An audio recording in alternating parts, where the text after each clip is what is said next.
Testing, is it too loud? Welcome, if you dare, to the Ghost Stories of Beaverhead County, Volume 2. The Programs Committee has been working very hard on this project. Halloween is a fun time of year, and linking history to haunts makes it even better. After the presentation, we invite you to tell a ghost story of your own. Then we will do the 50-50 drawing, and we'll celebrate the night in the foyer with refreshments thereafter. Thursday, November 18th, we'll be having Matt Stanchfield here doing the history of the Pattengale Dam flood. It's time to begin this spooky night. But whatever you do, don't look behind you.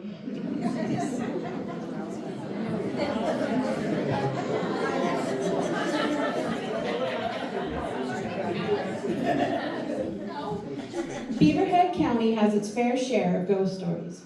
Some of the haunts that I've heard about are repetitive haunts. The same time, the same place, the same sounds. Could it be because the amount of granite, quartz, and limestone around here? The Pioneer Mountains have plentiful proof of all three of these rocks. These rocks are said to hold memories. The stone tape theory suggests that quartz, limestone, and granite act as some sort of recording device from past events. I'm always trying to find answers to the paranormal activity and feelings that I'm having. I like to think as logical as I can. Which brings me to the high school auditorium. It was December of 2023. My friend Morgan and I were at my son Christopher's winter choral concert. As the choir sang, I watched a light, almost a pearlescent glow, hover above the attentive crowd. It moved in a musical fashion up to the stage lights ahead and disappeared. I instantly looked at Morgan and said, "Please tell me you saw that." She said yes with an amazed look that I had noticed it as well. Our ideas matched up and we decided it must have been a loved one there, watching their loved one sing. Although we experienced this just a couple of years ago, the stories from the high school dates back for decades. A woman is said to be seen and heard humming and rocking in Old English Hall. The old gym, I have heard, has the presence of a wrestler that was running down the stairs and fell to his death. Oh, but my favorite is that of Leonard Oswald, a 1980s, 1990s music teacher who was in the old band room correcting papers. He heard commotion coming from the empty B.W. Lodge gym. As he entered the gym floor from the band room doors, a rush of air hit him, scattering his papers. These stories are all secondhand, but they've been passed down for generations to be spooked about. Over the last couple of years, spending time in the Depot Theater, Morgan and I have seen shadows across the stage and behind the curtains. We've even seen strange anomalies. Maybe it has something to do with the fixtures here in the Depot Theater. The wood under your seats is from the loading dock of the baggage.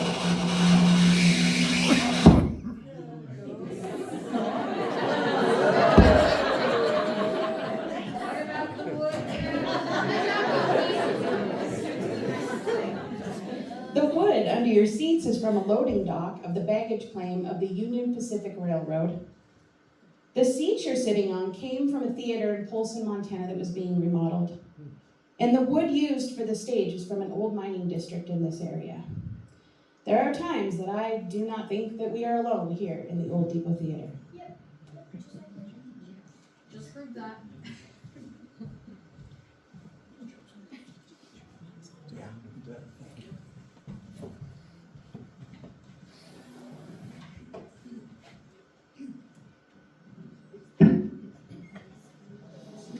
Good evening. Thank you for coming. This is really great. I think we've done several of these sessions, and this by far is the best attended. Okay. I just want to get ahead here. Anyway, we put this program together, and the stories we're going to tell are first-hand stories. In other words, a lot of them have happened to each and every one of us, so we know about them firsthand. This won't be second or third hand that you're hearing.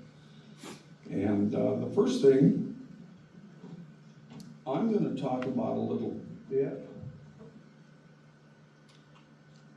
is an orb. What is an orb? This is a photograph I took in Bannock several years ago. That little creature down there on the middle left is an orb. I never saw that with my naked eyes, but when I got home, put this on the computer, it was there. And that's happened to a lot of orbs. You don't see them, and if anybody has, I think it'd be interesting to relate why. I've got several photographs. This is, to me, the best photograph I've ever taken of an orb. This cabin in Bannock belonged to a gentleman by the name of Renoir. Xavier Renoir is his last name. He was a miner, like a lot of them from Canada. He was French Canadian.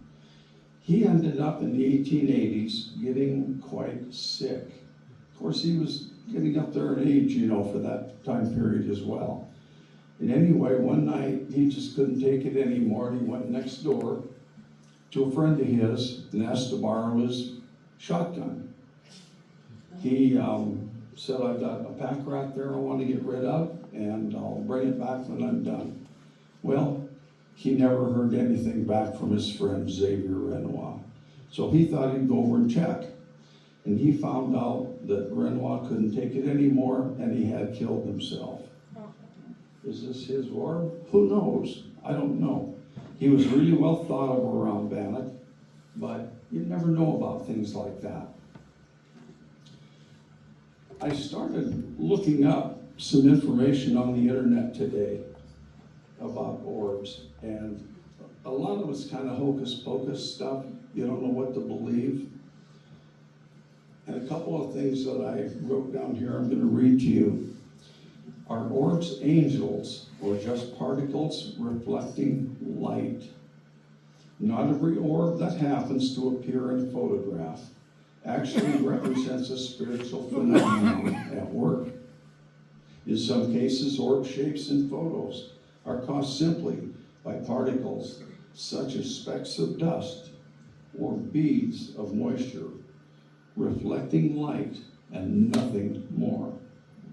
Angel orbs, on the other hand, are more than just a simple ball of light. They're much more complex. Viewed up close, angel orbs feature intricate patterns of geometric shapes, as well as colors that reveal the different characteristics in the auras of the angels who are traveling with them. I don't know, this is somebody's opinion. I'm not going to bite on that one. I am not convinced orbs are paranormal or spiritual, but yet I have nothing to prove it either way. And so that door is still open. Another little couple of paragraphs here. What are angel orbs? I thought this was interesting since they specified a certain type. Angel orbs are believed to be electromagnetic energy fields that contain angelic energy and appear as spheres of light in photographs or to the naked eye. Well, like I said, I've never seen one. Photograph, you bet, but I've never seen one.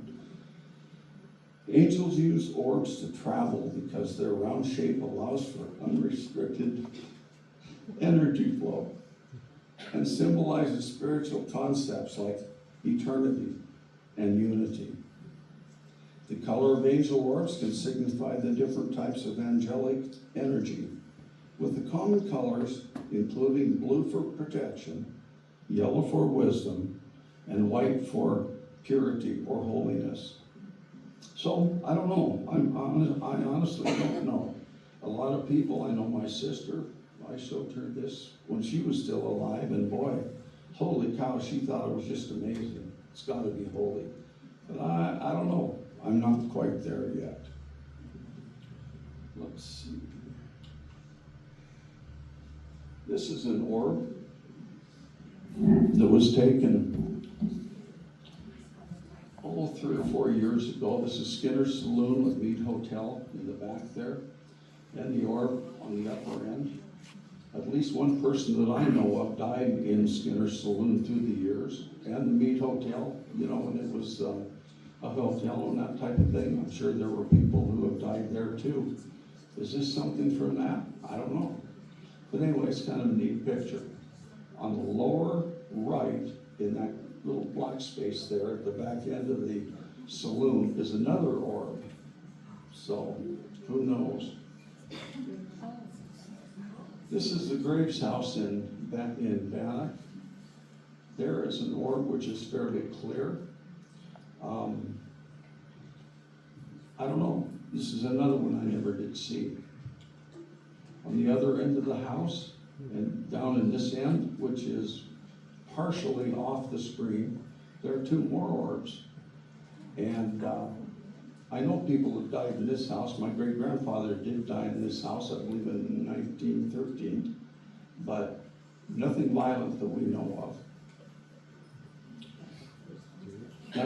I don't get crazy about going orb conscious here. Those, I don't know where they're from.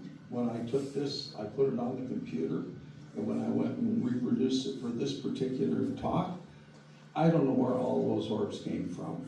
I would have a hunch that it's probably moisture or maybe something in the film. I don't know.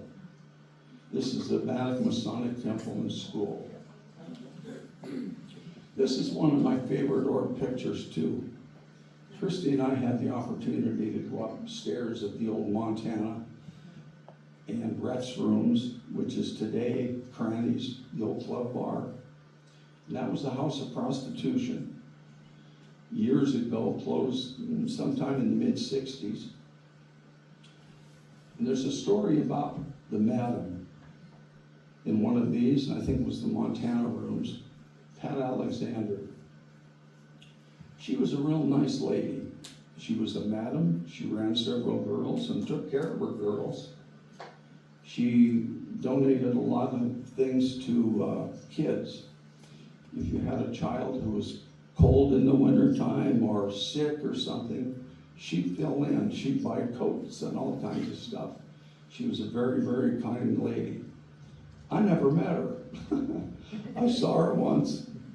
My dad worked at the First National Bank, and Mom and I went one afternoon to pick him up for lunch.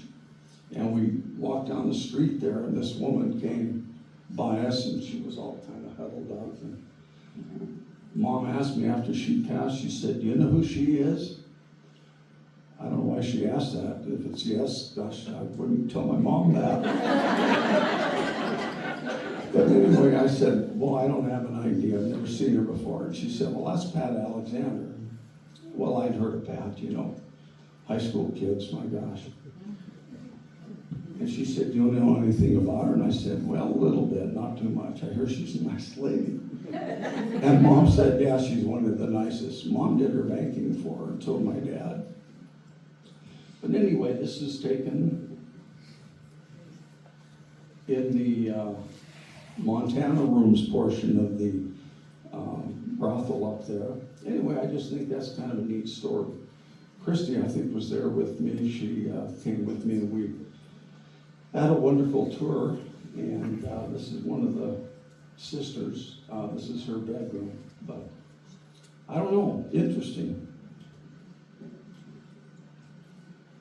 Let's see what else we can find here.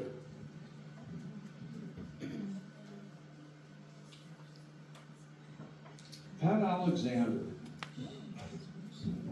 Don't know much about her. She died in 1971. I do remember that. I had just graduated from college up here. And she ended up falling down the back stairs of the Rex room. The stairway was pretty steep and small. And anyway, she lived upstairs with her little dog. She had a little white pup. And somehow she fell, rolled down the stairs, and it killed her. She died eventually, very, very quickly. An inquest was held. Carl Davis, whom many of you know, was the county attorney. Johnny Rebish, if you remember Johnny Rebish, he was a great guy. He was chief of police. Well, they had an inquest, and they determined that Pat Alexander's death was accidental. Who knows? The story was that she tripped over the dog, bringing the groceries upstairs from her shopping spree. And the other story was that, you know, in the business she was in, she had a lot of information on a lot of people, and it bothered some people. So anyway, they did her in. Who knows? I mean, it's one of those things you'll never know. I'll tell you a little bit of a story about Pat here in a minute. Anyway, this is her gravestone up at the cemetery, and supposedly she had a daughter too. And anyway, it'd be kind of interesting to find out a little bit more about her. A couple other stories I want to get off of the orb issue. Uh-oh. Okay, there we go. Thank you. Christy, I'll put this here. I want to tell you a couple of stories that I've heard through the years. One of them was the Klondike. Right after it became the Klondike from the Bannock House, this was pre-owner Barb and Leonard, and I don't know their last name. Anyway, they were really neat people. They owned the Klondike. And I used to go in there and, you know, have a beer once in a while. And I was in there one evening, and the bartender, a lady, was just beside herself. She was kind of having a hard time, and I was the only one in there at that point. And she said, "This place is haunted." I said, "Well, okay, what's the story?" And she said, she hears voices, she hears and sees things like different black shadows that there shouldn't be anything there. And she has really, really hardly been able to work there. It scared her so bad. So she took several little like those little gold pouches that we used to get as a kid. She filled them, 3 or 4 of them, with crystals and hung them in the different corners, mainly in the bar area and also the casino area. And she said that really cut down on a lot of that type of activity. I think that's kind of interesting. Crystals supposedly have a healing quality, you know, and different things like that. But as far as driving away the spooks, that's the first one I'd heard about that. The other one was the liquor store. I was talking to a couple of people there, and 2 of the ladies who work there have had similar experiences. They've been in the bathroom, nobody in there. They'll hear somebody knock. That's happened twice with a different party.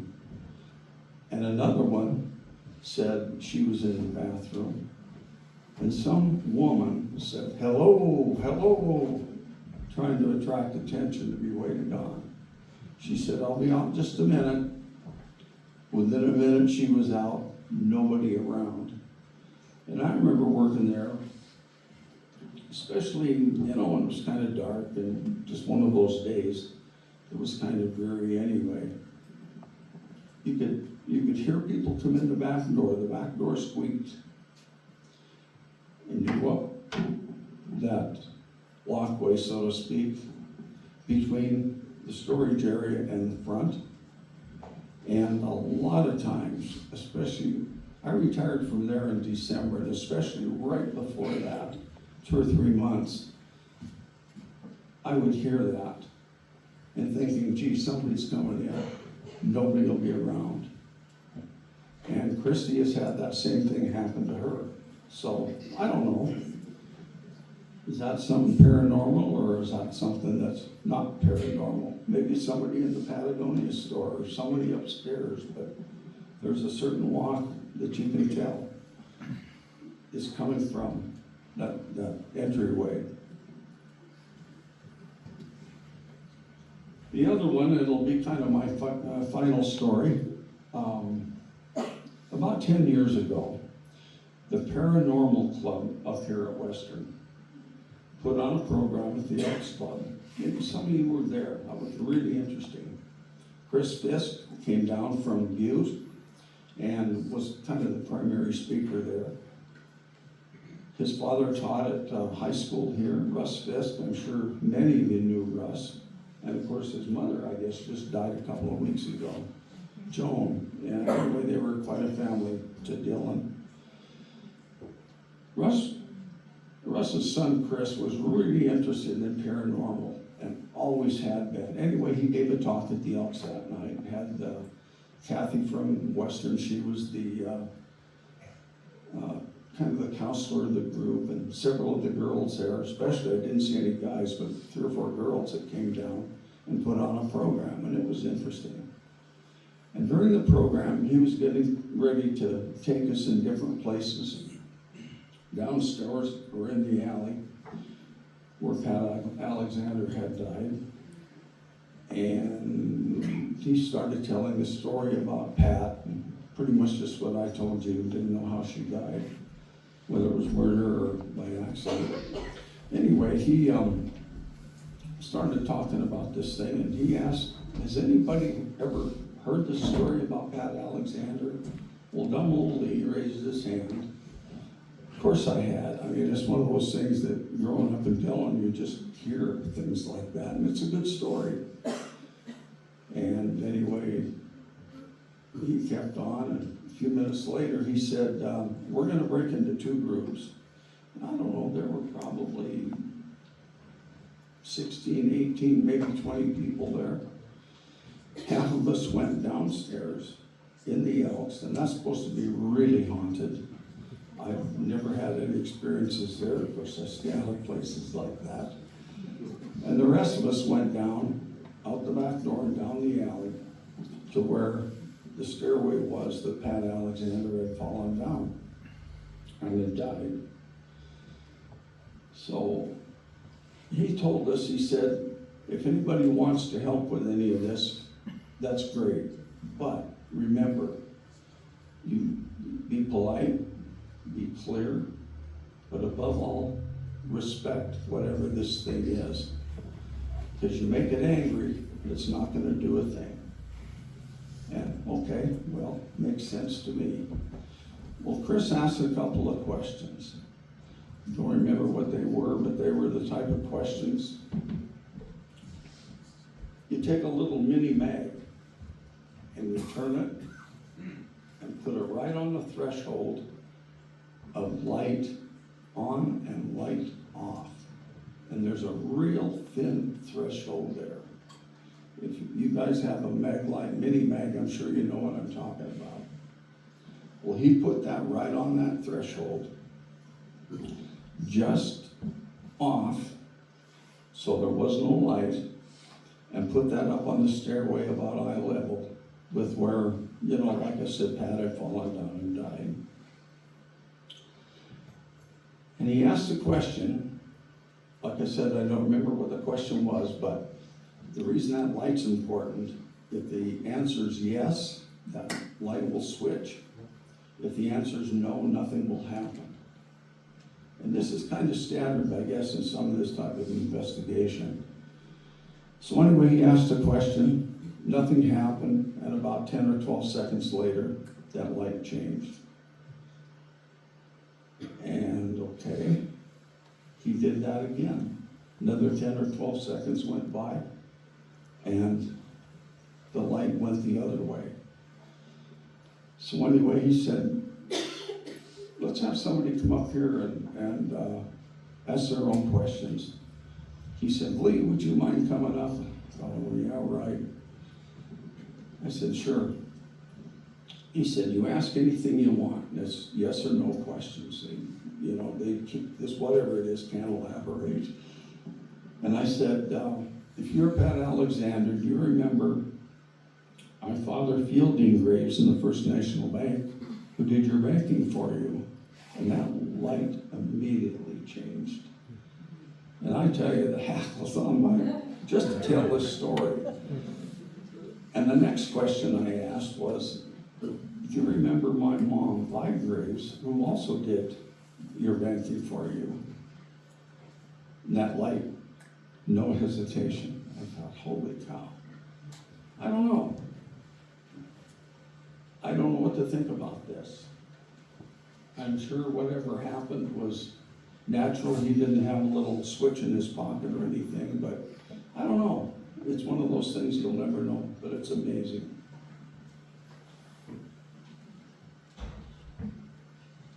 I wish I would have asked the question. If you were Pat Alexander, were you murdered at this location? But I didn't think about that till later.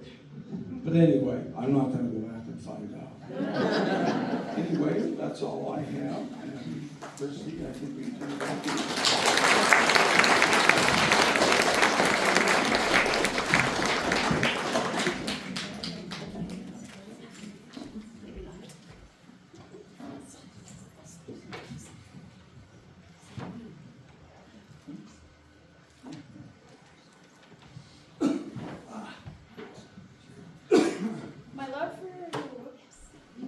My love for research and the history of Dillon, Montana all started in 2005 after opening a salon in an 1890s building. I needed some answers to the unexplained events that were happening in that space. It didn't take long to remodel, 2 weeks to be exact, from plumbing to painting to decorating. After our doors opened is when I noticed strange sounds and uneasy feelings in the salon. The building itself had 3 floors, a basement and a mezzanine, or a false second floor. My location in the building was directly under the mezzanine. Of the 3,000 square feet in that building, I only occupied 750 square feet of it. I can't imagine what the rest of that building felt like. The bathroom was a hot spot. Toilet paper would unroll several times a day. Water would turn itself off and on in the utility sink. Hair would get pulled not only by employees, but by clients as well. The behavior was as if somebody like a child was in that bathroom. Behind the wall in the back of the salon is where we mixed colors, had a little break room, and played our music. Mostly CDs back then. Bert's was just a couple doors down, so we always had the latest tunes. Not often played, but when country or screamin' rock was on, our music would skip, or even fast forward or shut itself off. Never with any other genres. There were times I'd hit a wall of energy when I hit that back wall, and it would oftentimes take my breath away. One Sunday I was down there cleaning by myself. I had heard footsteps with me in the bathroom, and the music started skipping. I had 2 cordless phones there, one in the front and one in the back behind the wall. I called my mom because I was freaked out, and while I was talking to her, I heard some strange breathing. When I asked her to stop, she reassured me that it wasn't her. She moved her face away from the phone, and I heard a click. But it was not my mom. I left the lights on, locked up, and got the heck out of there that night. After that experience, I went to the Beaverhead County Museum, and I bought The History of Beaverhead County Volume 1 and Volume 2. Steve Morehouse had just come out with the images of Beaverhead County, so I picked that up as well. George Dart, in 1890, built a storehouse for his warehouse hardware business located on 20 East Bannock Street. His hardware store was located across the alley from the new warehouse. The Good Life occupies the Dart hardware store now. Dart had moved his hardware store from Dillon to Bannock when Dillon won the county seat against Bannock. The alley entrance of the new building had an arched facade that led up to the grand staircase that housed the Dart Hall. The hall had dances, big bands, town meetings, church services, and funerals in its early years. Friary Grocery and Greater Grocer occupied the lower spaces in the early days. In the early 1900s, there were several dances for benefits, including the Dillon baseball team and the Beaverhead County Fair. In 1917, the Church of Jesus Christ of Latter-day Saints held their church services and Sunday school here in the Dart Hall. They built their first church on Glendale Street at the current American Legion building in 1918. The Elks Lodge held their meetings there from 1939 to 1943. In 1948, Wynn's Inc. moved their Montana Street store to the Dart building. Wynn's Inc. bought out the Hugh and McCabe in 1938, where it had been a mercantile and sporting goods store since 1890. The Dilmart was originated in 1956, just 2 years after the Curtis and Wrights purchased the Wynn Inc. furniture store. They changed the name to Dillon's Home Mart, shortening it up to the Dilmart.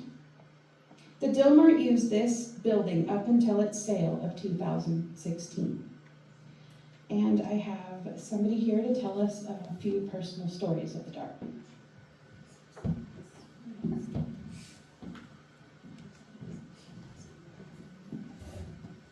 Hello, everybody. My name is Danny Arks, and my boyfriend is Conrad Curtis. His mom and dad, Maggie and Fred, along with a partner, ran the Dilmart as a furniture store for many years. Conrad was going to come tonight and tell a story, but he was not able to make it, so I'm going to do my best. Conrad's a very serious guy. If you know him, he's not one to believe in spooky things. But he told me this, a couple of different stories that had happened when he was in high school. He's a big, strong fella, and his parents quickly realized he would make cheap labor. So he got to move a lot of furniture for folks in Dillon and got to know a lot of people doing that and working at the store after school. Him and his little brother Keith worked there, and beyond moving furniture, they helped set up displays and clean the building and take care of things for their folks. And one of the times, him and Keith were in there, I believe they were in high school, and they were vacuuming, and Keith had quite a long vacuum cord, and he was just vacuuming in one of the rooms, and the cord kept getting pulled out of the wall. And Keith eventually got really upset and yelled at Conrad for unplugging the vacuum, and Conrad wasn't even near him, he was somewhere else. And that had happened a couple times in there, and a few other things. Conrad said something had happened to him when he was at I believe it was probably the same utility sink, cleaning something up, and he heard whispers. Somebody said his name, and he was the only one in the building, in the entire building, and he hated going in the basement. He said the whole building freaked him out, and this is not a guy to make things up, and I believed him when he talked about it. But his family ran that business for a long time, and he got to meet a lot of cool people in Dillon, and he is, even now that it's part of it's become the Andrus, I'd asked him if he'd like to come in and check it out. I'd been in there a couple months ago and told him how cool it looked and how neat it was, and they'd restored a lot of stuff, and he said, absolutely not, I'm not ever going to that building again.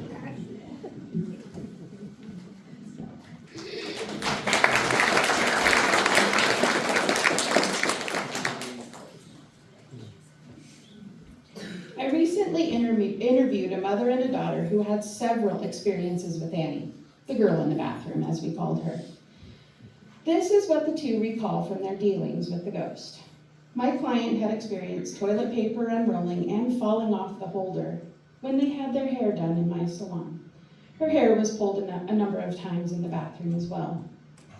On one occasion, she brought her 7-year-old daughter in to get her hair cut. After they returned home, the little girl had a few uneasy experiences in her bedroom. The family lived at this house for several years, and nothing had ever spooked this girl. She woke to see someone sitting at the edge of her bed. When she asked her mom what she was doing in the middle of the night in her bedroom, her mom said it wasn't me. The next night, the covers had been pulled up over her while she had slept, and Mom was not the culprit of that one either. The house the family lived in was an L shape. The bathroom by the kids' room was not often used by the mother, but during this time, she had noticed that the toilet paper roll had come off several times in that bathroom, and then it all clicked. This particular mom was very intuitive, and she knew exactly what had happened. She asked the spirit of Annie to come back with her to the salon for her hair appointment, or to be gone, that she wasn't welcome anymore. I had noticed that there wasn't any activity in the bathroom for several weeks. And when the mother sat down in my chair and told me what happened, it all made sense. The activity in the bathroom began again, and all was back to good at the family's home. At that time, Western Montana College had their paranormal team, and I invited them to the building. After a 3-hour investigation, we had plenty of paranormal activity. We found orbs in the dark hall and in the basement. We got in contact with an entity down there using their ghost hunting technology. We saw light orbs and had questions with answers from a young man figure. A skeptical retired sheriff's deputy was with us that evening, and he couldn't explain the orb. After reviewing the footage, the Western Montana team found more activity in the dark building than they did in the Metland that they had investigated prior. I did a few investigations of my own there after getting in contact with the other side. I moved out of that building into the Masonic building about 9 years ago. I have very little activity there, where it was an everyday occurrence in the dark building. The new glass and pot shop moved into the dark after my departure. A man working on the grow operation on the 2nd floor was living on the mezzanine. He was violently pushed down the stairs, breaking his leg. The lady in the rock and glass shop had many altercations with the man behind the wall and the girl in the bathroom. She too called her Annie. She said she knew of at least 13 entities in that building, and I believed her. I had a friend run dance classes out of the dark hall for several years. Her music would fast forward, skipping, and eventually shutting off. Today, the building is morphing back into its original shape. The tin facade was removed and the brick under it reinforced. New windows and doors were installed, and the mezzanine is gone. The main floor has its tall ceilings again. When the owner was out front, admiring the beauty of the brick building, I walked by and said, "I bet the spooks are pissed now." And he informed me that in the name of Jesus Christ, he had asked them to leave. Yep. I wonder what the energy is like in the Dart Hall now. The Dart Warehouse has an energy that is very hard to explain. I believe it has to do with the dance hall upstairs and the possible tunnels to the brothels across the street. The Dart Dance Hall was a beehive place to be on a Saturday night. During Prohibition, there had to have been some sort of riffraff going on, but that's just my opinion. Maybe the energy is just from all the excitement of the dance hall. Residual energy echoing off the brick as the music once played did.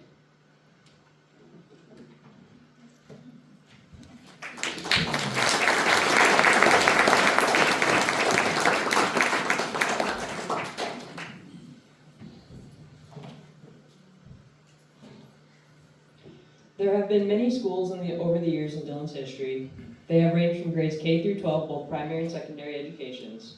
The first official school sat on the site on the block that is now where St. James Episcopal Church sits today.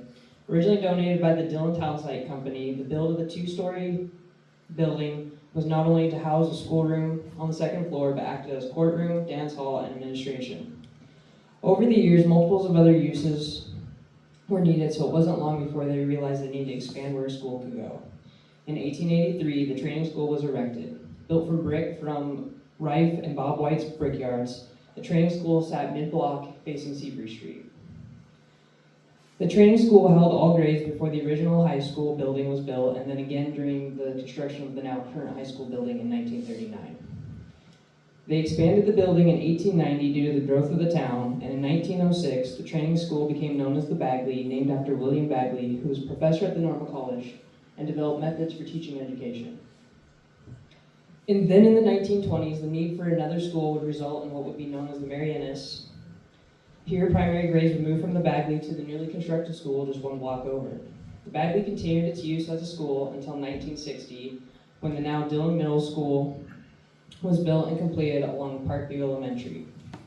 Leaving the Bagley empty, the school would eventually be demolished in 1972. Today, J.C. Park sits on its location. It seems places like schools, universities, playgrounds often attract ghostly tales. These tales are of some poor student or kid that's met some unfortunate departing. Often, I believe most of these tales to be just that. It is too easy to tell a story to kids of a place that they go with the intention to creep them out. But perhaps these places also draw energy, and perhaps ghosts just want to have fun. September 2020, I've always enjoyed walking at night. No matter the weather or the time of year, and to ensure my sanity, my dog gets walked nearly every day. Over the years, we have come up with a few places and routes that we enjoy taking. It is almost exactly a half mile from my house, JC Park. The park has been renovated in recent years, featuring a new playground and splash pad, in place of the old park and tennis courts. I have always loved walking the winding sidewalk through the center of the park. It was late and we headed south down Washington Street. As we got closer to the sidewalk to cut through, I was looking at the new playground in the building. As we took a left, I saw a boy peeking from behind a tree just near the playground entrance. I hadn't a chance to even process what I was seeing when I realized that Fen too had stopped and paused and was looking alert straight at the tree. I stopped and glanced back up and the boy was gone. I knew instantly what I had seen. Although I had no time to process it, I was surprised Fen had too. I'll admit from time to time, I hear odd noises and shadows, and if Fen doesn't react, I think it's all in my head. The boy was dressed in knickers and high socks, a button-down shirt and a wool cap. The boy was dressed nothing like kids do today. We walked on by and I looked over my shoulder multiple times before we had fully crossed Idaho Street. I didn't cut through the park for the few days after that, opting to walk down the street and even extend our walk a few blocks. I still take Fen on walks a couple times a week, mostly after dark. There are peace and quiet that differs at night when everything is settled down. Perhaps this is why strange sounds and movements stand out more. I have thought I have seen or heard noises and shadows, but nothing as vivid as that boy. Although I know I still have some hesitation, I found no records of deaths or accidents to happen on the block. Was it all just my imagination? There are other ghostly tales. Christy told you a few of the high school, but what about the other institution in town? State legislation passed in 1893, effectively establishing the School of Mines in Butte, University in Missoula, State College in Bozeman, and State Normal College in Dillon. Unfortunately, funding didn't reach Dillon until 1985, when construction could be started. The State Normal College opens its doors to students on September 7th, 1897, and it wasn't long before they expanded what is now known as Main Hall. The original building was added onto along with addition of other campus buildings in 1907. The first women's residence hall was built in 1919. Then through the 20s, a dining hall, library, gym, and swimming pool were all constructed on the now growing campus. The addition of a large auditorium on the south side of Main Hall building was built in 1952, before another decade of expansion would take place from 1958 to 1971. With the addition of 4 men's residence halls, the Lucy Carson Library, and the majority of campus buildings that stand today. Now you can imagine that nearly 130 years of student attendance, that there has been a tale or two of mysterious happenings and ghostly sightings. I have heard stories of people hearing basketballs in what was the old gym in the 20s to music playing in Main Hall. I myself even have distinct memory of a photo of a girl standing in a hallway in Main Hall. It was mostly dark except for the red glowing exit sign that hung above the double doors and the short reach of the camera's flash. To the right of the exit sign was a ghostly white figure of a girl with long hair and perhaps a dress. Where her legs should be vanished into darkness. Before the picture was taken, they heard music coming from the hall, and it started and stopped a few times. They looked out in the hall, and there was nothing after they finished. They took a picture out of curiosity. I wonder, was it real, or was it a creative photo? It was the dawn of digital cameras in the early 2000s, and photography was vastly advancing. Could it have been faked? Was this photo just simply part of a prank extending an already known ghost tale? Had I fallen victim to being yet another gullible kid to believe this? The tale of the girl in Main Hall is said to be that of a young music prodigy. Most believe her name was Marie. She was a celloist, and she would come to the college to rehearse with the normal college students. One night, she was late for practice, and as she raced across the street, she met an oncoming vehicle. Witnesses say that it was a 1928 Nash that was traveling south on Atlantic Street. Although Marie is not the only girl to have lost her life and met an untimely death, there is others to say to haunt the campus. Matilda is known for being the somewhat mischievous ghost of Matthews Hall.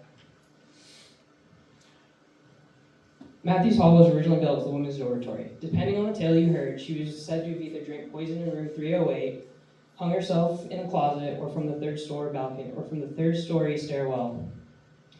Most of the hauntings are your simple light flickering, odd sounds, banging in the hallways and crashes in rooms that are empty, or whispering. There have been few who believe they have seen the ghostly girl. One article talked about a girl running up to an RA and telling her the pipes on the third floor building had burst. When the RA turned to call her friend, the girl had vanished. The pipes were indeed burst upon inspection, and the girl was never seen again. This wasn't the first time a young girl was seen having seemingly disappeared after strange interaction with a student or staff member. The first mention of a ghost in the women's dormitory is in 1929. Although the ghost is referred to as Bertha, I believe it is the same haunting. The article talks of a girl named Grace, who woke one night and on her way to the bathroom noticed a note on the floor. Written in red ink was her name. The note read, "Stop asking so many questions, you aren't going to find any, Bertha." Turning back around to run down the hallway, Grace started back to her room and found a black X on her door, the mark of death. She was frantic. She screamed and bounded on her fellow inhabitants' doorways until a girl finally woke. When she opened her door, she saw Grace and thought she was white as a ghost. In the morning, when everybody's alarms rang and they started to woke, they found 4 other marks and 4 other girls. All 4 girls received notes from Bertha warning them to stop asking questions or revenge would be taken. Was this just the start of another tale told to scare the new inhabitants of young girls, or perhaps this was the first of many reported hauntings of a ghost? Is her name Bertha, or is it Matilda? I spent countless hours reading through numerous newspaper articles and yearbooks from the start of the normal school's history through the 1940s looking for any sort of accident that may have happened near the college, or any students whose names may match up with these ghosts. It begs to answer the question whether or not these supposed tales have any true events behind them, or if they really are just fictional little stories told to spook new and young students. Particularly on the ghost of Main Hall. With details like a year and make of a car, you would think that an article or 2 would come up. No matter if either of these tales is true, there's one thing about it. There may not be a lot of history to show, but given the length of time that these stories have been told, they are part of Montana Western's history.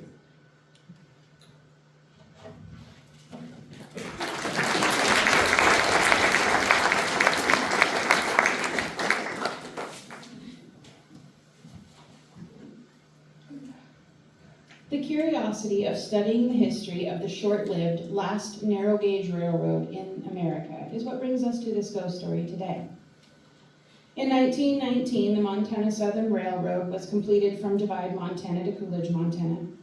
The railway not only brought down ore from the rugged terrain of Comet Mountain, but it also had passengers as well.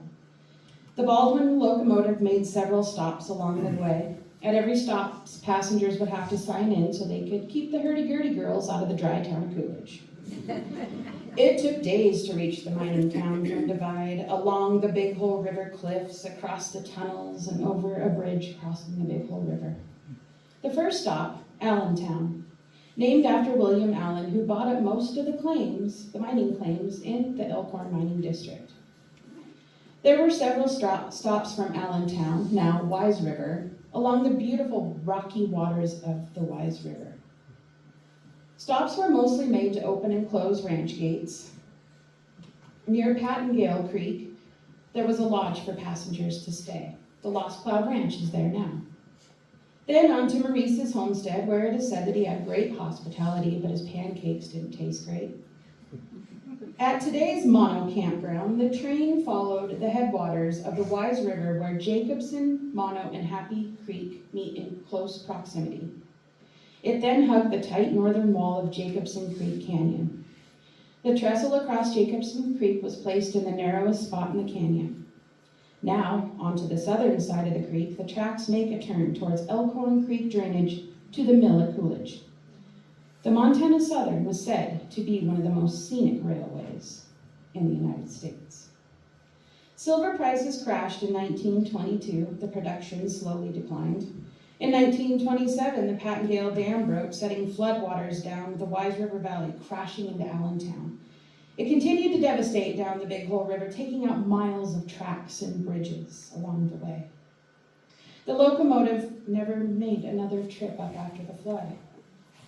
By 1940, the remainder of the tracks were taken out, leaving only a rail bed and some wood from the trestles. Several refurbished cars can be seen today in Nevada City, Montana.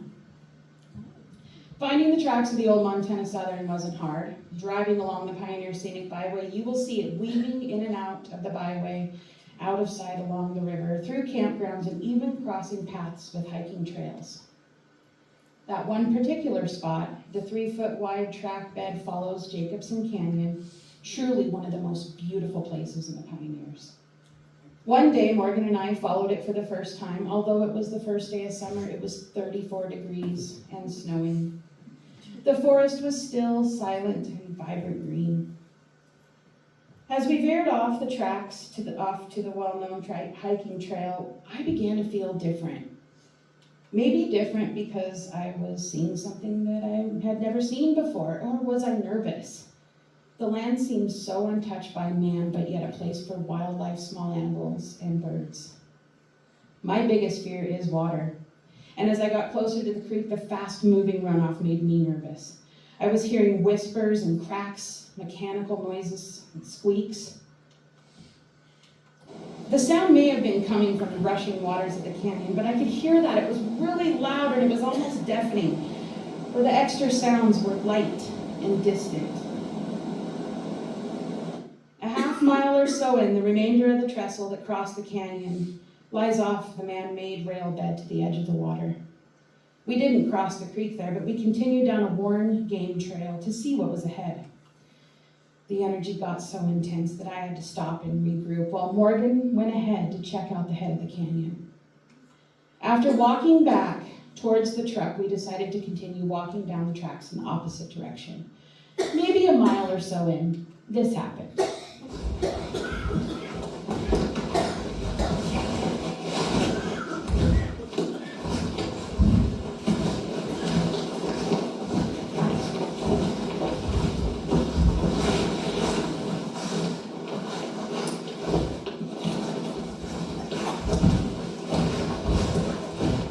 Oh, who's that? What did you? I just heard this thing.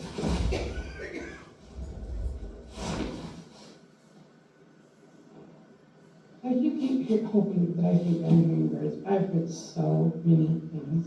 Okay, It's like spots it doesn't, spots it does, like, okay. that's startling, you know. Well, I mean, what kind of sound was it? Like, Like almost. like right when you stepped on the stick, right?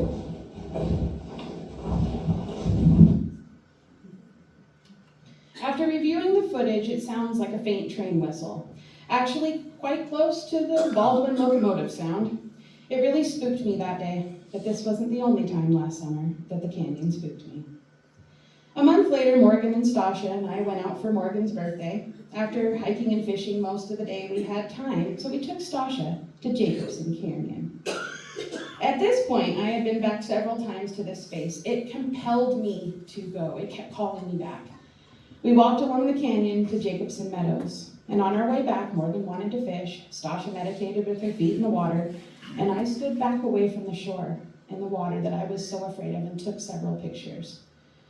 These two are 2 seconds apart. The first one is Stasha turning towards me. It shows a pinkish purple pixel change. The second one, gone. Stasha left her phone at the meadow at the head of the canyon that night, and she retrieved it alone at 9 p.m., almost in the dark. The next day at work, I showed her these pictures. It looks like wings to me.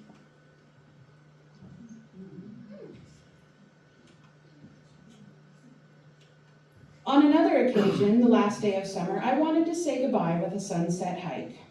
We ended up at Jacobson again. Right before the sunset, I took these 2 photos with a mushroom-shaped orb in it. The object moved, I did not. Green orbs are linked to nature's healing properties of the earth. I did ask a professional photographer about these photos, and they are not solar flares. In 1904, a man by the name of Michael Flattery died in a snowslide between Gold Creek and Heather, a 10-mile distance on snowshoes, never finding his body. The Anaconda paper wrote, "Oh, Flattery was a quaint character and firmly believed in the existence of fairies. He was frequently heard in earnest conversations with unseen spirits, and he told strange stories of receiving visits from them while he was working in his mine. But the fairies were his constant companions, and they cheered his lonely life." The energy of the old track line, is the energy of the old track line holding memories of the failed railway, or does it go back further in time, when the forest was made? This space, this beautiful, breathtaking location, there are no other words to describe it as whimsical.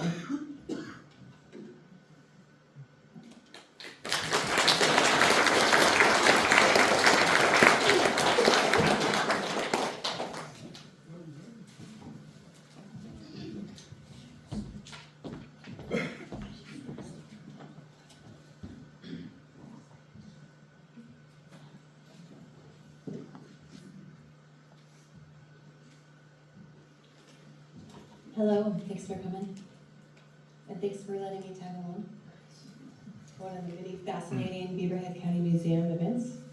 I get to work as a park ranger at Bannock, and part of my job is to review artifacts. Some are original, some are not. The letter I'm about to talk about is a copy of a copy of a copy. This letter was written to pregnant Mary Edgerton from her husband Sidney, who was campaigning in Washington, D.C. to become the first governor of our soon-to-be Montana Territory, 1864. 2 months later, after this letter, he earned his governorship through the President Lincoln, and became a father to a baby girl, Idaho Edgerton, who was born in Bannock. Mary and her children lived there, mostly without Sidney, while his Sheriff Henry Plummer and his road agents were conducting their illicit activities. Plummer had been hanged in Bannock 3 months before this letter had been written. And Mary and Sidney were still understandably heartbroken about losing a baby boy years before. Maybe that's why Sidney sought out a spiritual medium in Washington, D.C. It's worth pointing out that this goes back and forth between Sidney, the spiritual medium, and what the spiritual medium told Sidney. And also, the name Volney is Sidney's big brother, Amos is Sidney's father, and Sally is Mary's aunt. I found this letter heartwarming and surprising, and I hope you do too. And this is for dramatic. Okay.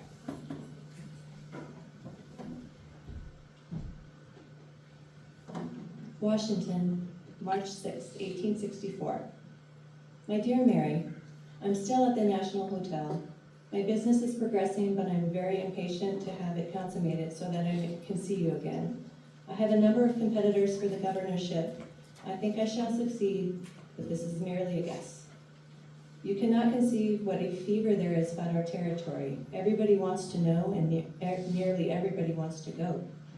I am going to relate something to you, which when you have read, you will think your husband has gone stark mad. The other day I arranged with Mr. Bennett of Colorado to meet him at the room of a Mr. Foster, a spiritual medium. We were to meet him at 11 o'clock, but I was delayed at the Attorney General's office until after 11. Mr. Bennett remarked he thought he would not be there. The medium said, "Don't be uneasy. He's on his way now."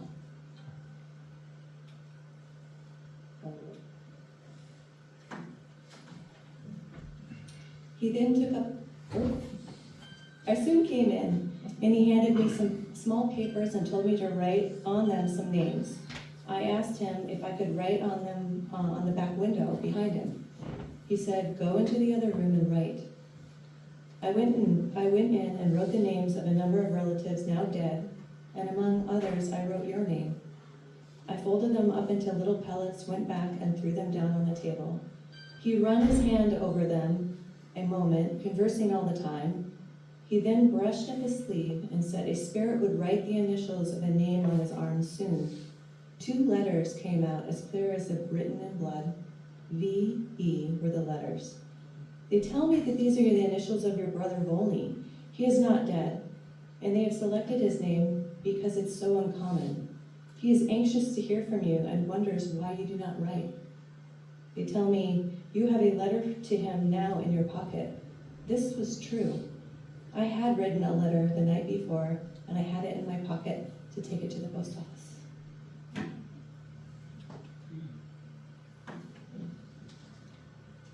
He then took up one of the other pellets and said, "Here's the name of Mary. She is your wife." He then talked about you. Said you are anxiously awaiting my return. He then said, they want to talk to you about Amos. And who was Amos? And he said, you are his love. I asked, where did he die? He told me to write down a number of places, which I did, and he commenced working them out as fast as a pencil could move until he came to Casanova, New York.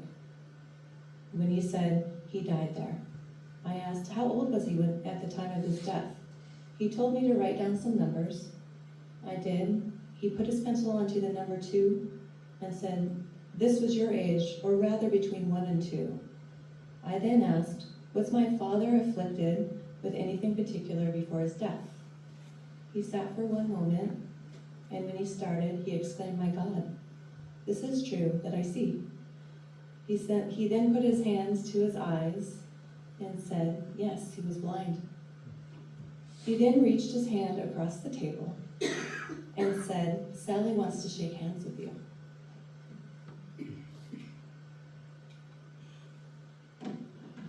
I was at the point of saying that I had never lost a relative of that name when I thought of Aunt Sally. I then asked, is my little boy with you? He said, I see a beautiful picture. I see a circle, and in it is Aunt Sally holding to her breast a beautiful child. He then said, yes, your little boy is with us, and we are fondly cherishing him in the sunny land. This is only a part of what I saw and heard. You will remember that these questions were written so that he could not see them. I will tell you all about it when I see you. I intend to have another interview with him before I leave. I want to see you all very much, but I cannot tell you when I shall be able to get away.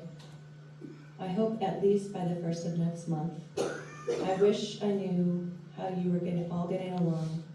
I do not know how it is, but I do feel uneasy about you. Keep up your spirits. I will be with you again. I hope you are all well. Kiss the children for me and know that I am as ever your affectionate husband, Sidney Edgerton.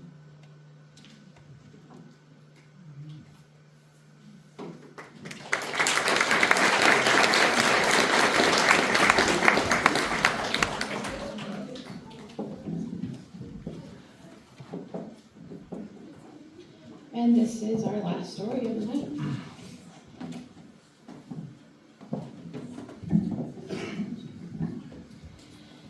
This next ghost story was inspired by a scary tale told last year by an audience member. Danny is here again to tell us her story that she told us last year. Come on up, Danny.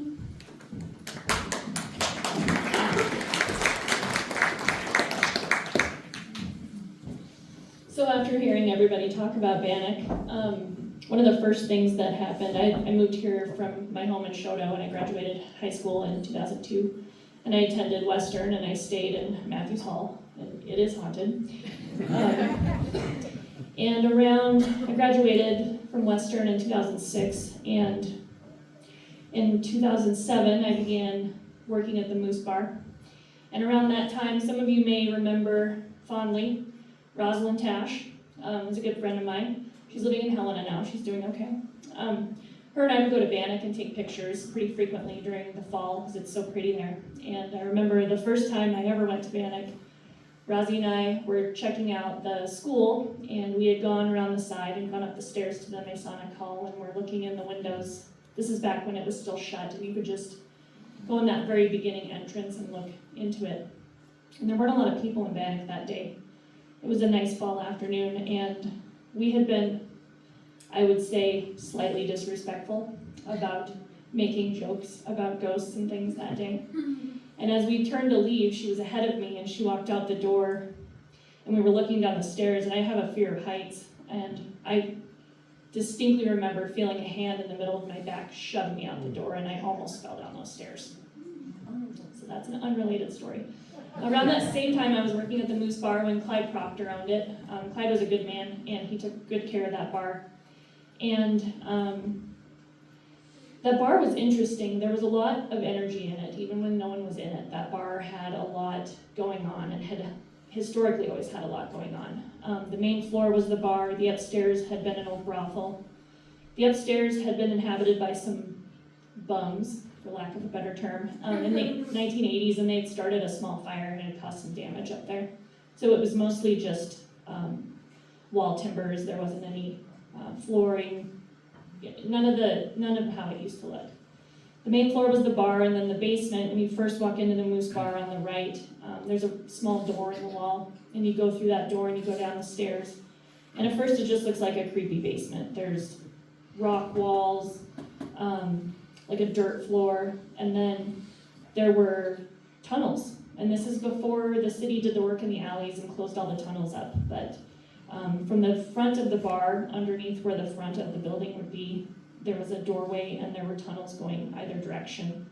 And then there was about half of the basement was this dirt, kind of creepy, typical basement. And then you turn the corner, you turn around and you look at the back half, and there's still there, I believe. I don't know if Nikki and them took it down, but there was like a whitewashed storefront. And that was used during Prohibition, literally the underground, like the speakeasy was down there. And that whitewashed wall had windows in it, it had a door, and then it had a black and white checkered floor. And that extended all the way to the back of the building where the alley was. And there was another door with more tunnels. So over time, we would have bands come in and play, and all of those nights when the bands would play, we would just be packed. That bar would be packed from front to back. We would have loud music all night long, lots of energy, lots of drinks, lots of fun, dancing. And frequently I would get up and stand on the bar and take pictures. And in all of the pictures I took from those band nights, there are orbs like crazy in them. And it never really occurred to me until later looking at the pictures, because some of them were kind of cockeyed and not angled at the crowd like they should have been, but a lot of the ceiling, and it was just orbs everywhere. And one night in particular, we had a band come down, I believe from Butte, and had a really fun time. Stayed open till 2 every single night. It was always just a blast in there. And as the bar was closing up, the band had pulled their van around back in the alley, and they were loading up their drum equipment and their guitars and their speakers and everything. And they had gotten most of everything loaded up, and we decided to lock the doors and I'll have a final drink and kind of hang around. And there was a handful of people in there. Myself, one of my other bartenders, one of our bar backs, and the band. And we had the doors locked because the cops would come around at 2 o'clock and make sure you weren't still running your business after hours. So we had kind of shut some of the lights down, and we were just sitting kind of on the pool table. And we didn't have any intentions of leaving right away. We were just hanging out in the bar, being bad. So one of my bartenders and I decided we were going to go check the tunnels out. This is a good time to go check the tunnels out. So we went down into the basement while everybody was upstairs kind of maybe smoking a joint or something. I don't know. That was years ago. Anyway, so Ty and I, he was one of my bartenders, we went down to the rear of the bar and each went down a separate tunnel. And I headed down towards like Mac's Last Cast that way. And the tunnels were super narrow, very, very dark. And Ty headed down the other tunnel, which was kind of heading towards the office bar. And we were stupid and we didn't have flashlights, we had lighters. So we were just like flicking our lighters and walking along. And we had gotten quite a distance. I was curious how far these tunnels went. And after a while, I got really creeped out. And I figured I'd better turn around and head back. And about that time, my lighter was having a hard time staying lit, and I tripped on something. And I got down on the ground and I looked at it, and it was a shoe. It was an old shoe. It was the old type of shoe with like the wood and the leather nailed to it from a long time ago. So I grabbed the shoe. I'm like, this is really cool. I'm going to go show everybody. So I turn around and I holler down the tunnel, "Hey, Ty!" And I can barely hear him. "Yeah." I said, "Dude, I found a shoe." And he's like, "No." shut up. And I'm like, what? And he goes, I found a shoe. And I was like, what? And he's really far down the tunnel. So we eventually lighter our ways back to the door, and we're looking at our shoes, and he had found a man's shoe, and I had found a woman's shoe. And we thought that was weird. So we took them upstairs, and we put them on the bar, and we start creeping everybody out about our shoes that we found. And after a few minutes, there was an old Jim Beam poster that had a clock built into it, and it was up on the wall, and the clock never worked, but it was cool and old, and it belonged in that bar. And after a few minutes, we all kind of noticed that there was a light in this clock that we had never seen on. I didn't even know this thing was plugged in, and the light had turned on. And we were all like, oh, that's kind of creepy. And we continue doing probably illegal things for a minute, and all of a sudden, in the back of the bar, towards the back door where you exit out the alley, you turn and go through a door, there's a storage room, and then there's two, but a very heavy door into the walk-in cooler. And if any of you have worked in the food service industry, there's like the handle on the outside, and then if you're stuck inside the walk-in cooler, there's like a big button and you push it, and it takes a lot of effort to open those doors. And we're all sitting in the front of the bar, sitting on the pool table, sitting on the bar, and that door opened and slammed shut, and there was no one back there. And we were like, nope. So we ran back down the stairs, and I took the shoes and I threw them back down the tunnel. We ran back upstairs, and we shut the door, and we locked the bar up, and when I got back in the morning to count the money and empty the casino machines and do my morning routine, that Jim Beam light was off, and it never came back on. And I don't know what the deal was with that. And then I talked to Christy about it, and she did a little bit of history on the Moose Bar building. Are you going to talk about that? Okay. And it kind of made sense after hearing her research. I had not done research on the bar. There were other things that had happened. Anytime we did some work in the bar, there was a bunch of really gross graffiti people would write on the walls in the bathrooms, and so we thought, we're just going to embrace this, and we put marker board up, like whiteboard, all over the walls in the bathroom, and we left some markers in there. And that got pretty interesting. Clyde thought it would be fun. It was fun for like a week, and then it got weird. Anytime we did any kind of renovations or work on the bar, there seemed to be an uptick in activity. And I am not typically one of these people who's like, ooh, spooky things, but the stuff that would happen in there, I was in there by myself quite a bit, doing the books and ordering, and our Steve White, our Pepsi guy, would come in and take our order, and we'd hang out. Oftentimes did not feel alone in there. Felt very uneasy. Never like malicious, but just definitely was not alone in there. And we put a new jukebox in, and the jukebox, it was like the new digital ones. You could put the app on your phone and get the music or whatever. Would frequently stop on certain songs, or it would shut down completely, or it would skip music, and it would play other music when no one had put money in it. And there were things signs that would be tilted on the wall. There was all kinds of signs and memorabilia and stuff hung up on the walls. Things would move, glasses would fall. I mean, it was always around the times we were doing renovations on the building or doing some kind of work. And like I said, it never felt malicious or scary, but it was definitely creepy. So I'll let Christy tell you about the shoes.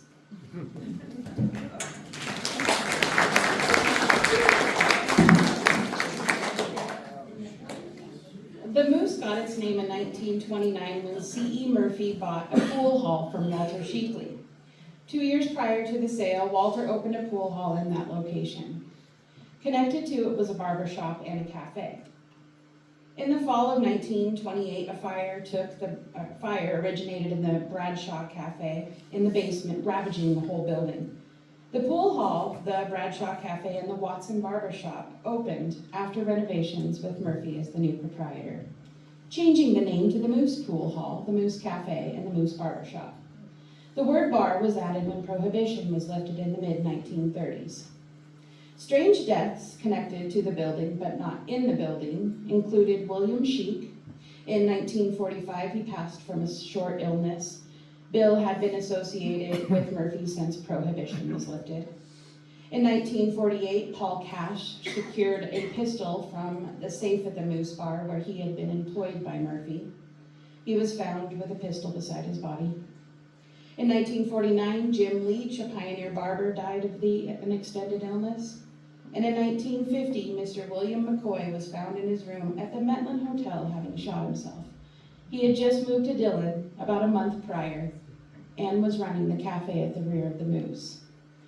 Could hard times cause these tragic deaths from 1945 to 1950 to turn into hauntings at the Moose Bar? The Alley Cafe started in 1951 in the back of the Moose. It operated there for several years. In 1959, Steve Logan bought the bar from Clarence Murphy. Murphy had then owned the bar for 31 years. Logan, hoping to continue Murphy's legacy with only 9 years in, made the headlines of the newspaper. Fatal shooting this morning. Steve Logan, owner of the Moose Bar, shoots and kills Henry Hoster over a dime in the jukebox. Henry, intoxicated, puts a dime in to play some music. Logan, who was closing the bar, unplugged the jukebox. Henry fought back in anger because he wanted to hear the music that he paid for, and he went over the bar at Logan, ending in his death with 2 gunshots. 2 shots for a dime is the term used over the years for that tragic ending. Would Henry be haunting this place, demanding that his music still be played? The next year, a fire broke out in the now Ranch House Cafe. The fire originated in the kitchen. It took 2 hours to control the blaze. The flames exploded through the roof of the building. But just after a couple months of restoration, the bar was back open. There have been many bar fights, arrests, assaults, and known deaths to the Moose or connected to it in its almost 100 years of existence. Do you think any of these stories that pertain to the bar have anything to do with the hauntings that Danny was talking about? Let's look into the name on the building, H. Cushing. Henry Cushing was an original pioneer to Dillon. He moved his family from Salt Lake, Utah, where he had lived since 1855. He married Sarah Hewitt in 1853, and the two sailed the seas to America, settling in Philadelphia. Later that year, the newlyweds crossed the plains with the Mormons to Salt Lake. That was known as the Prairie Schooners Movement. After arriving in Utah, he opened his business. In time, he and others became disgusted with the idea of Morgan's on polygamy, and they became Gentiles. Henry was a staunch anti-Mormon in Salt Lake City. Along with Walker Buss and C.C. Goodwin, the 3 started the Salt Lake Tribune. The paper was sent out in shoe boxes due to the Mormon mob raiding the headquarters. Henry escaped assassination several times as well. It was no longer safe here for Henry and his family, so when the word of the Utah Northern heading to the mining fields of Montana was announced, Henry and Sarah and their 5 children went north on the train with hopes of new beginnings. Cushing would set up his business from terminus to terminus. After the purchase of land from Richard Deacon here at Dillon, Henry bought a lot on Montana Street, and by the 1882 Sanborn fire maps, he erected a wooden cobbler and barber shop. Henry partnered up with R.L. Moore in 1886, Moore being the seller and Cushing being the shoemaker. Moore married Cushing's eldest daughter. The tonsorial establishment was ran by Henry M. Cushing, Henry and Sarah's eldest son. By 1885, it was fully equipped with Dillon's first bathrooms, with your choice of cold or warm baths. He also offered shaving haircuts and shampooing. March 28, 1890, a fire took out the 3 wooden buildings on the corner of Bannock and Montana. The fire originated in Ellie Stringham's fruit shop on the corner. Cushing and Moore and Cushing and Cox Barber Shop were also destroyed. By April 4th, the new building made of brick was in the planning stage, and the cellar was dug just a few days after the fire. December 1890, the Dillon Tribune reads, Cushing's and Sons boots and shoes, and Cushing and Cox Barber Shop. They are both handsome rooms. The furnishings in these places are elegant. Cushing and Cox having fitted up their establishment at the expense of $1,800. The glass on the lower level of the building is American plate, and the second floor is divided into office rooms, single and en suite. In May of 1900, Henry Cushing started his closeout sale, wanting to retire and enjoy the town of Dillon, the town that he had helped establish.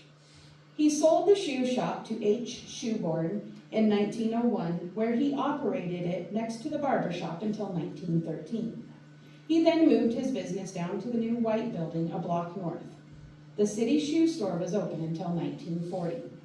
Henry Shoeborn raised his family at 418 South Pacific Street. After the shoe store moved, the barber shop remained in the Cushing building, now being ran by Edward Cushing. In 1919, the Royal Cafe opened in the back of the building. So from 1882 to 1913, 6 North Montana Street was a cobbler store. From 1882 into the 1960s, the location held a barber shop. And you have been able to play pool in that building since the early 1920s. Henry Cushing passed away at his home at 7:30 a.m. on May 7th, 1910. The healthy man fell from some barn stairs when he was feeding his stock, landing on his ribs, fracturing several around his heart. He took a turn for the worst and died of traumatic pneumonia. He lived at 507 South Railroad Avenue. Cushing was known to be a good man, an admirable Christian. He had great interest in Dillon. He helped establish the Methodist Church and was an active Oddfellow and served 20 years as the treasurer for that lodge. In 1911, a stained glass window was dedicated to Mr. Cushing at the Methodist Church. It still exists today, encased in a new facade to protect it from the elements. Henry and Sarah raised their 6 children of 11 pregnancies. Henry M. passed away just months after his father in a town close to Wallace, Idaho. There was no death details. He was a barber in Butte at the time of his death. William Cushing, a lawyer in Dillon, passed away in the 1950s of a cerebral hemorrhage at his home at 719 South Washington, the original Curtis Hospital. The last owner of the Moose, before it closed, showed me a surveillance video of a panel being ripped off the ceiling at the bar as somebody walks by. It was very aggressive. She had also heard her name being yelled directly into her ear in the back of the Moose where the Alley Bar once sat, or the Alley Cafe once sat in the building. So, is it the multiple fires on the property the reason for the haunting? Or is it the mysterious deaths linked to the establishment? Or is it Henry Cushing himself? I'm gonna let you guys decide.